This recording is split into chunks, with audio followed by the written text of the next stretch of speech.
I almost didn't see you there. My name is CJ Higgins. I use they them pronouns. I am bisexual, I'm transgender, and my gender identity is non-binary, or androgyne specifically. You might recognize me as Theater Horizon's first apprentice in arts administration, then their audience services for a few years back there. Now, I'm a freelance theater artist and queer educator. In this video, I will educate you, the viewer, on how to create an LGBTQIA plus friendly work environment. And they gave me like a half hour to do it, so let's get right to it. I want to start with 3 big old truths to mull over. These are some important principles that serve as the foundation for this work. They are: 1. Unlearning internalized homophobia and transphobia is a process that takes time and effort. 2. Impact is greater than intent. Even mistakes or misunderstandings can have a negative effect on your peers. The more you work toward not making mistakes in the future, the less likely you are to do so. 3. People in the LGBTQIA+ community are people, and as such deserve to be treated with the same level of respect and humanity afforded to cisgender heterosexual people. I'll bring these up at the end too, as a reflection, so don't worry about writing them down. You might be asking yourself, why is making an LGBTQIA+ friendly work environment important for my company? Well, I got a couple reasons. First of all, many studies show the benefits of creating an environment where LGBTQIA+ employees are free to be open about our identities. The ability to be out rather than closeted at work improves happiness, productivity, and co-worker relationships. This also impacts the overall happiness and productivity of the company. The way your company's policies welcome queer and transgender employees trickles down to how your company welcomes customers, patrons, and vendors. Whether or not a company is LGBTQIA+ friendly has a huge impact for consumers on which companies they choose to do business with. Taking the steps to improve your company demonstrates your company's ability to problem solve and grow. It will also help your employees feel more comfortable taking the initiative to address other areas where your company could improve. And most importantly, LGBTQIA+ people deserve to be treated with respect even if it didn't benefit your company. Treating people with respect is a mandatory part of being a person. If you didn't know that, I'm glad you do now. Next up, I thought it would help to go over some vocabulary words to make sure that we're on the same page about all these concepts before talking about them in the context of the workplace. After all, the first step to creating a friendly environment for a group is to know more about them, yes? Let's go. You might have already noticed that I've been saying LGBTQIA+ a lot. It's an acronym that stands for lesbian, gay, bisexual, transgender, queer, intersex, asexual, and more. This refers to the collective community of people who are not cisgender, heterosexual, or allosexual. One individual cannot be LGBTQIA+. They are a member of the LGBTQIA+ community. For example, I am not an LGBTQIA+ person because I'm not a lesbian, gay, bisexual, transgender, queer, intersex, asexual. I'm only like 3 of those. Sometimes the acronym might look a little different. Sometimes people will use a shorter one like LGBT or LGBTQ. Sometimes people will use the longer one, like LGBTQIA+A2S+. That's fine too. I just personally like to use LGBTQIA+, though usually I use the umbrella term queer. And in fact, I'll probably use it a few more times in the video. The word queer's current use is as an umbrella term for the LGBTQIA+ community. Some people use it to label their sexual orientation or gender identity, as in, I am a queer person. Others don't like using the word at all, because it also has been used as a slur against the LGBTQIA+ community in the past. It's a good idea to let individual members of the LGBTQIA+ community decide for themselves whether or not they want to use it. Sexual orientation is the phrase used to describe the desire one has for emotional, romantic, and/or sexual relationships with others based on their gender identity. This includes labels like lesbian, gay, bisexual, pansexual, straight, and more. In the ideal world, who somebody wants to have sex with isn't something that's talked about in the workplace. But since there's so much discrimination against us, often in the workplace for something that trivial and pretty much all that. Listen, I don't know what to tell you. Okay? I'm not the one causing the problems here about this, okay? I'm not the one. Gender identity refers to a person's internal, deep felt sense that they are a particular gender. It's not something you can quantify. It's not something you can judge based on somebody's body or appearance. It's internal. Therefore, you shouldn't expect to correctly guess a person's gender identity based on their appearance alone. Cisgender people have gender identities too. Which, speaking of, cisgender is a term for a person whose current gender identity is the same one as the one they were assigned at birth. This is Tim.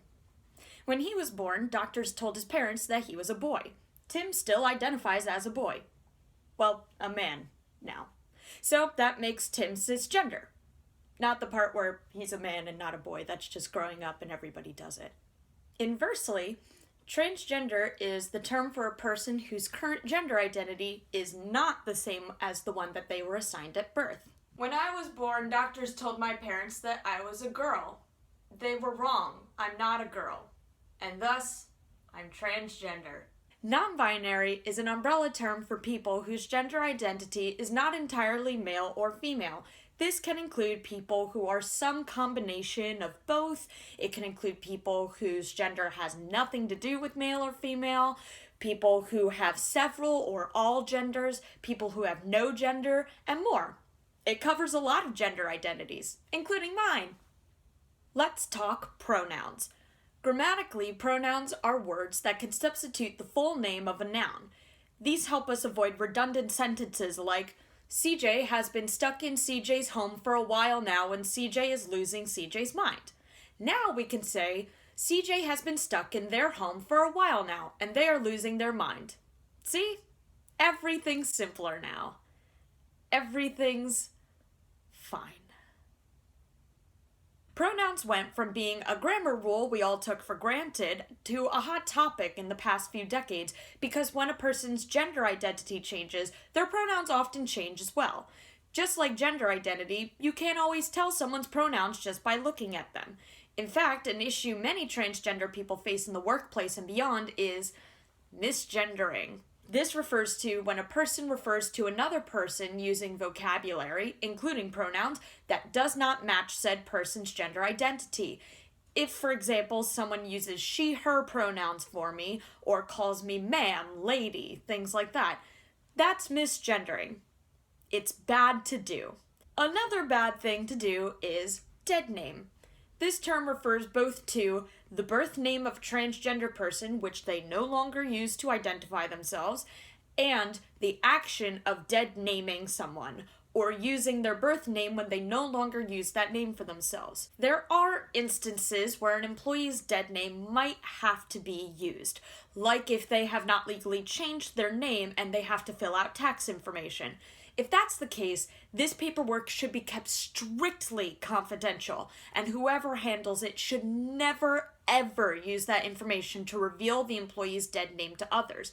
During the hiring practice, it can be helpful to have a section on paperwork where employees can indicate both their legal name and their chosen name if applicable. Speaking of name changes, transitioning is the process of changing the way you present yourself physically, socially, legally, and so on to reflect your gender identity. Transitioning can mean a lot of different things depending on what each individual wants to do. It can involve changing your name and pronouns, or changing the way that you dress or appear, or even medical treatment and hormones. What transition is not is a mandatory process with a definitive start and finish point, beginning at, I think I'm this gender, but I'm not this gender yet because I haven't transitioned, and ending with, now that I completed all the steps, I'm officially my gender now. A person is the gender they say they are, no matter what. Phew, that was so much vocabulary. I hope you wrote all that down. Just kidding, it's a video, you can rewind. Now, let's go through a few topics that you can reflect on for your own company, whether you're the head boss in charge, or an employee, or a board member, or someone they hired to paint the set for a week.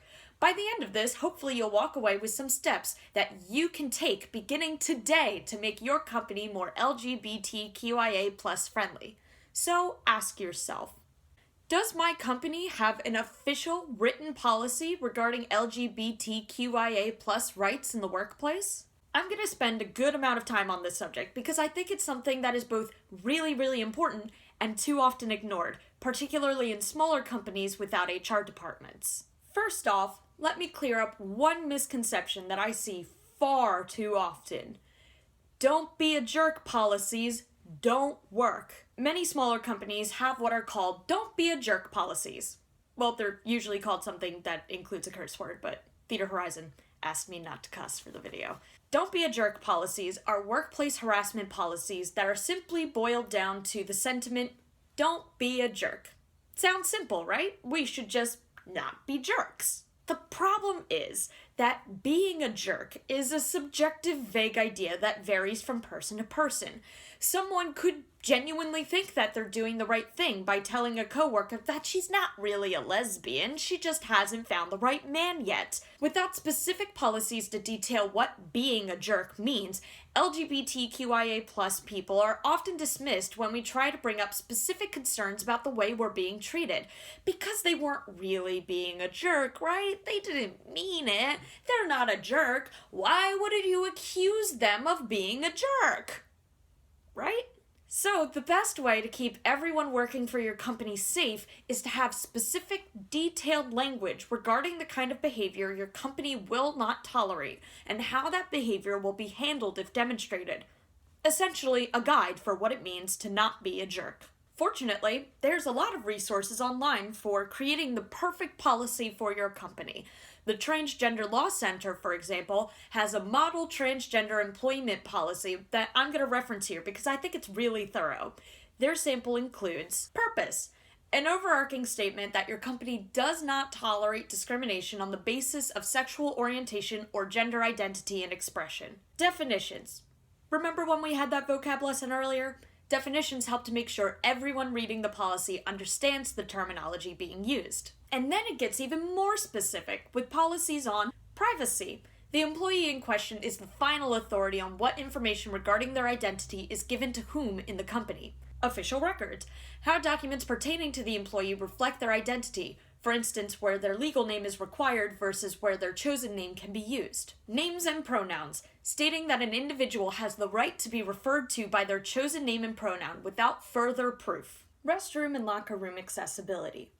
We'll get into more detail about this later, but a written policy about an employee's ability to access gendered areas of their work environment can significantly decrease the risk of harassment. Dress code. I personally can't think of a good reason to have a gendered dress code at this point, but if your company does, then you should have a part of your policy that states employees should be able to dress in the gender presentation that suits them. Discrimination and harassment are both against the law and should absolutely be against your company's policies.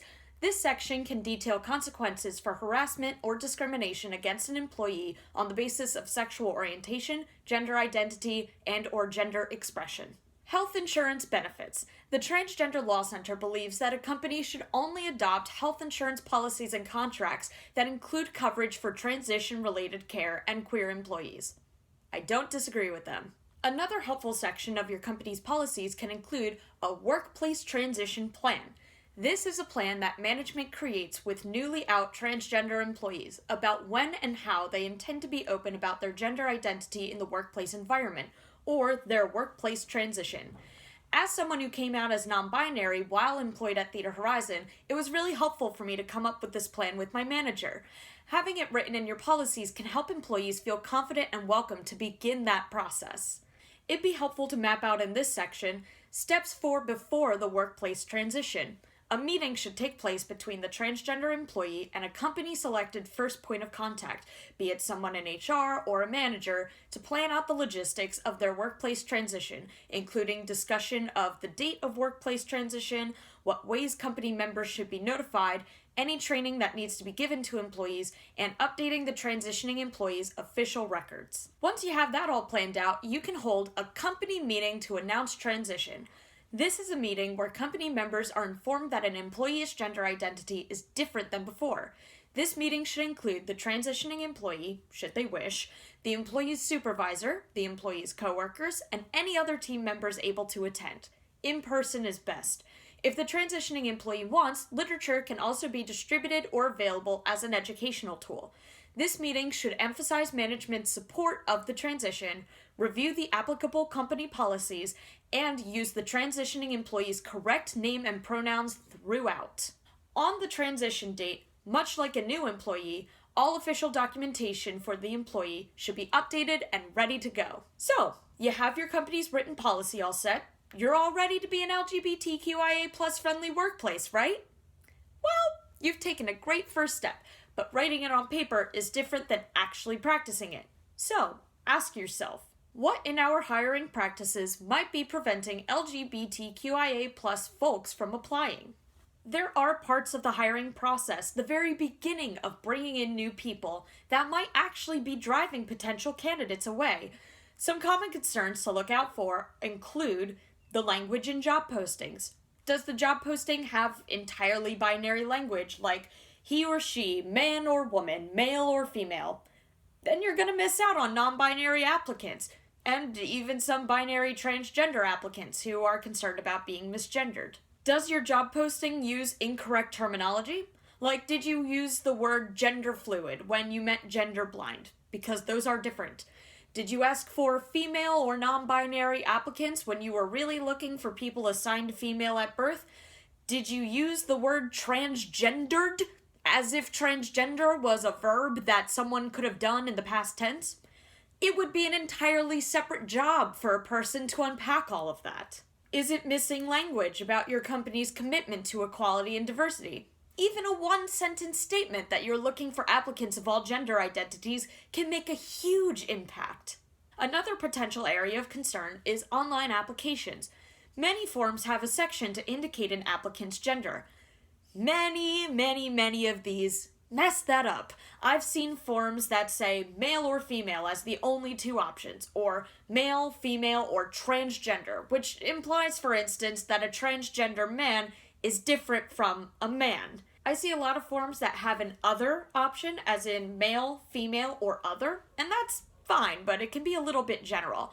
I think that the best option would be to allow people to answer however they want by making that section fill in the blank. Finally, and this is a huge one, internal and external transphobia in the hiring process. Fun story. One time I was applying for a job and I was at an in-person interview with the owner of the company.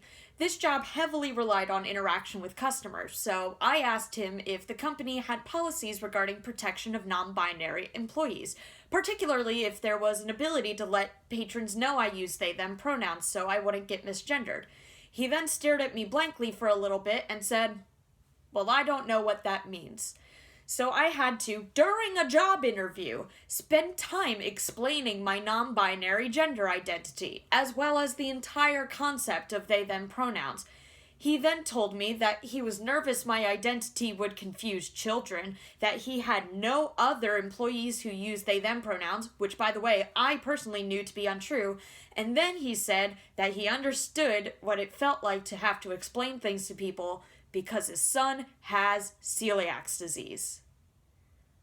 Yikes.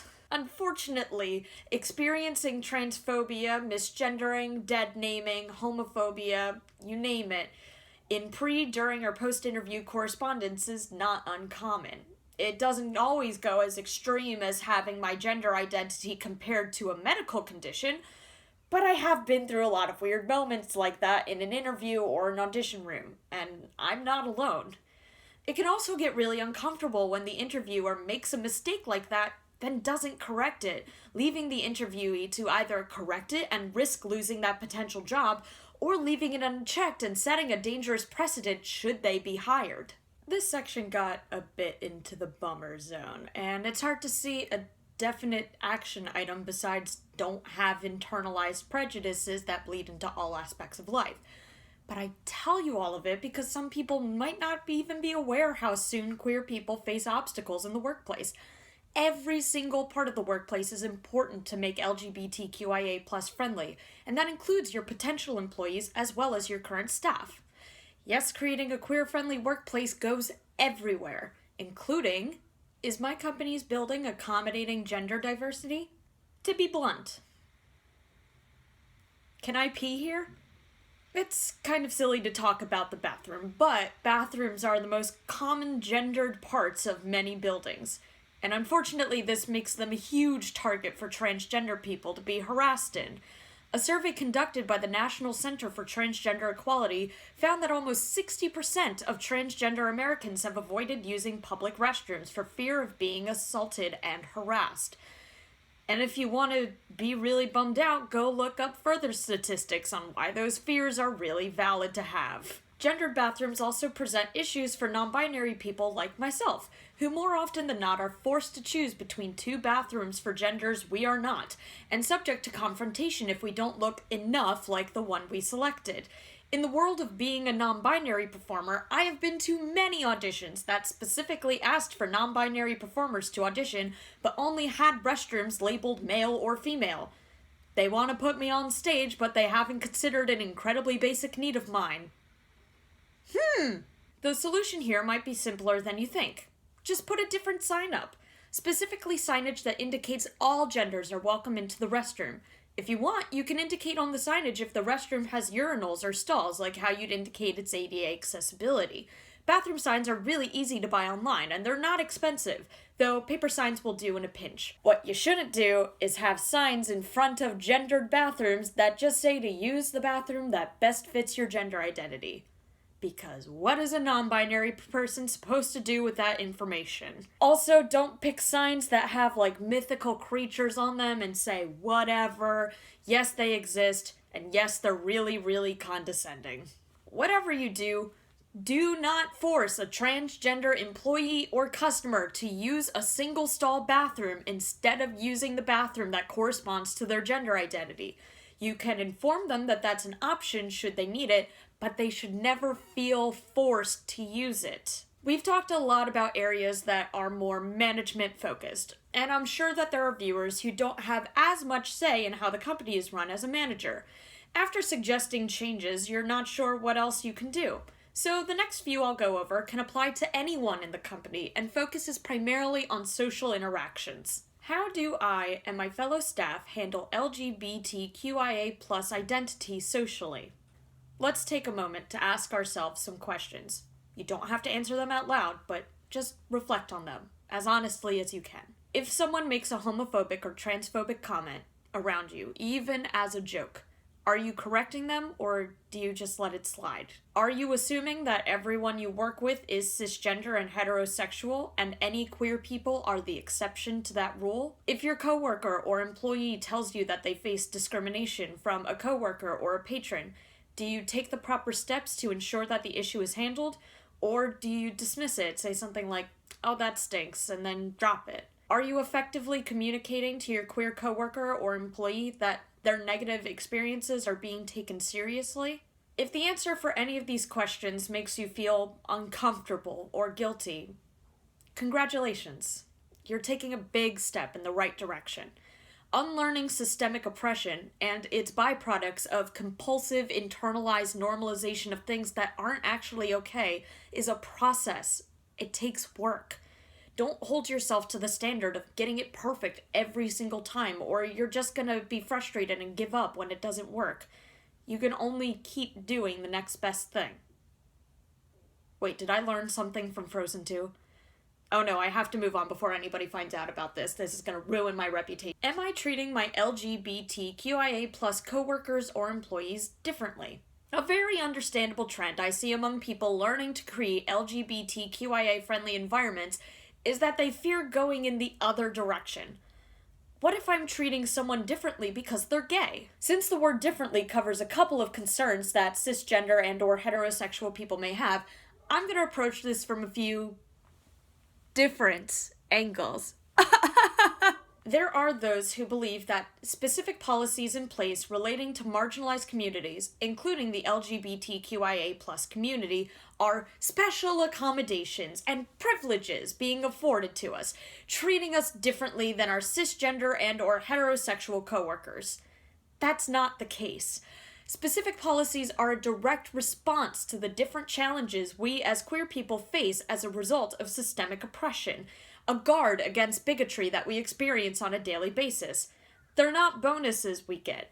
They're a fire hydrant waiting for the event of a fire. And then there's the opposite end. Here's just a few instances of this that I've encountered in the past. One is when people become hypervigilant about their vocabulary around me. They have a concern about being offensive that they don't seem to have when I'm not in the room. This makes me feel as though people think I'm a time bomb, hypersensitive, or overreacting when I actually do have a concern.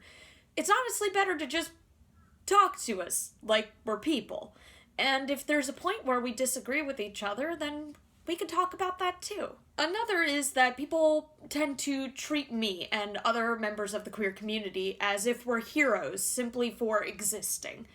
Sure, I experience some difficulties as a queer and transgender person, absolutely. But I also have a lot of really wonderful parts of my life as a direct result of being queer and transgender. Most importantly, I also have really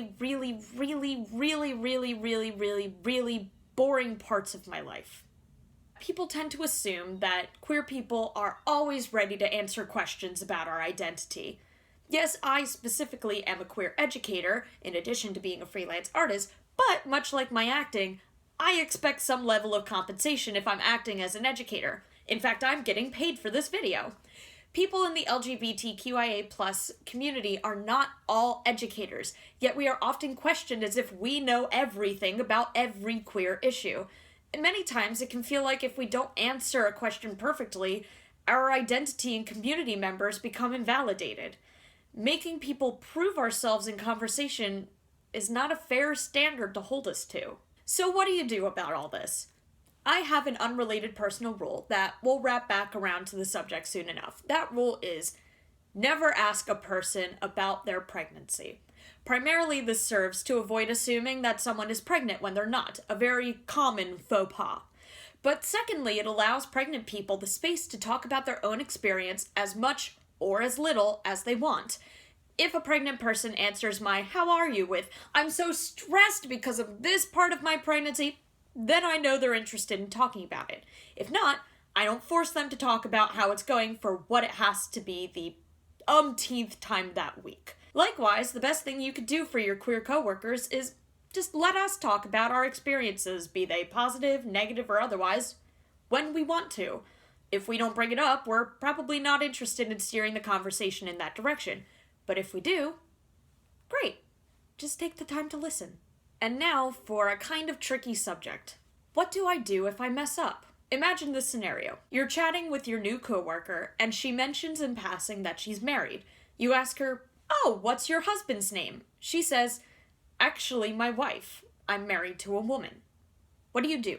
Well, here's what you don't do. "Oh my gosh, I'm so sorry, I really messed up. I can't believe I did that. I'm trying so hard, but this is really hard for me. I'm learning all of this, and I'm so used to women being married to men that this just wasn't a thing when I was growing up, and my nephew actually just came out as gay." You don't do this. I said wife. I said wife. Wife. And you especially don't do this.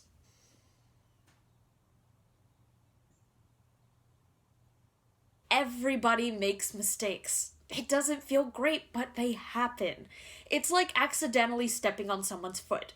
You wouldn't go on a minute-long over apology that mostly serves to demonstrate you're not a bad person who steps on feet on purpose. You wouldn't completely deny having stepped on someone's foot, and you definitely wouldn't ignore someone if they said ouch. So what do? I suggest a method that I like to call catch, correct, continue. It goes like this. Step 1. Catch. Acknowledge that a mistake has been made. This could just be saying the word sorry, or even oh. Step 2. Correct.